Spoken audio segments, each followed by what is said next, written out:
See you tomorrow.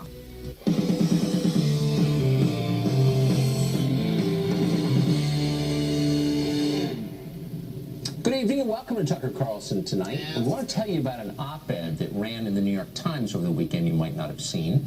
The writer is a law professor in New York called Echo Yonka, asked a simple question. Can my children be friends with white people?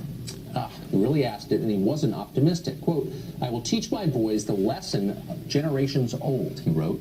I will teach them to be cautious. I will teach them suspicion. I will teach them distrust. I will teach my boys to have profound doubts that friendship with white people is possible. Those doubts mirrored the writer's own. As he put it, quote, history has provided little reason for people of color to trust white people. That piece was one of the most popular on the New York Times website, even today. It was hardly unusual, though. Go to any liberal website, Salon, Slate, Vox, HuffPo, and you'll find similar pieces arguing that an entire racial group is untrustworthy and dangerous. This is a big change for the left. For most of the 20th century, liberals, and it was noble, argued that it was immoral to reward or punish people based on their skin color. Individuals ought to be judged solely by the choices they make. Anything less is bigotry. Liberals don't say that anymore. What happened? Echo Yonka is the author of that New York Times. Oh no, what are they doing? I think they're about to interview the author of that piece. Why does Tucker always do that? I don't know. I would recommend that he not do that also. You know what's going to happen, don't you? He's going to really irritate everybody, and then Tucker's just going to blankly look at like, oh, is that so very interesting?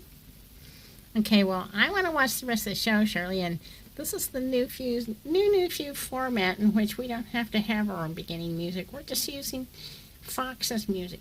I think Fox has much better music than us, don't you? Yes, I do, except I really did quite like the Nutcracker one, but yeah, but I didn't like that other one. I'm glad the producers have changed things. So let's get back to Tucker Carlson doing the silly thing he always does, which is let the bad guy rabbit on and on and on. And next time I'm going to get Diamond and Silk in. I bet they'd have something to say to this guy. I don't think Tucker's going to say anything good to him. Okay, well, you're so much better, Shirley, aren't you? You have so many better things to say. He's a professor at Sheba University's Benjamin Cardozo School of Law, and he joins us tonight. Professor, thanks for coming on. Thanks for having me. So what struck me about this piece, a couple of different things, but the first thing was the generalizations about a racial group based on their race. And I grew up, probably not so much older than you, in a world where overt expressions of that were not acceptable. You weren't allowed to generalize on the basis of race because the assumption was each person is an individual and you judge each person by the choices he or she makes. I don't understand when it became okay to generalize about racial groups. Well, I mean, to me, it's a strange way to put the question. I mean, while it's the case that we all hope that we can be That was not a strange way to put the question. Do we want to watch any more of this show? I'm not so sure we do. I think it might make us mad. I'm pretty sure it will make me mad. Well, I have a confession to make, Shirley. I've already watched this show. And I'm absolutely 100% sure if you watch it, you'll get mad.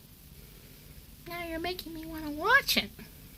I guess I'm just kind of got some reverse psychology and got a reverse psychology streak. Yes, you do. And I'll tell you right now, if you watch this show, you'll just say, okay, I'll sum it up for you.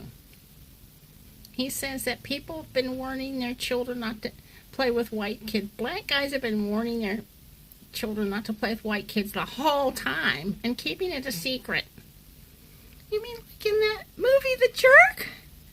Where the white guy thinks he's black and says, never trust Whitey? That's just what I was thinking about. That is exactly the right example.